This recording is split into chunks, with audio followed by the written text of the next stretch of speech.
घास काटते ना धान काटते? ठीक আছে। জিহান ধান কাটতে কাছে নিয়ে রেডি। জিহানের মার্কিং করতেছেন। চুরির দাম কত?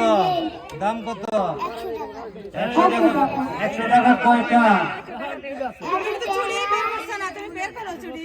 চুরি দেখাও, চুরি দেখাও। কোন চুরি কত করে বলো? কি কি সবজি আছে দেখি নামা। দাও না একটা আমি দেই। হ্যাঁ কোনটা কত? এটা 60 টাকা আর বেগুন 60 টাকা আর এটা 20 টাকা আর ওই 100 টাকা কেজি। এবার কত? আর কাঁচামরিচ 30 টাকা কেজি। কম না? জি না। আর টমেটো? টমেটো 30 টাকা কেজি। দাম বাড়া বেশি। 50 টাকা কেজি। বেগুন? বেগুন 40 টাকা কেজি। এই আগে 60 কম তো টাকা। থাকলে দাম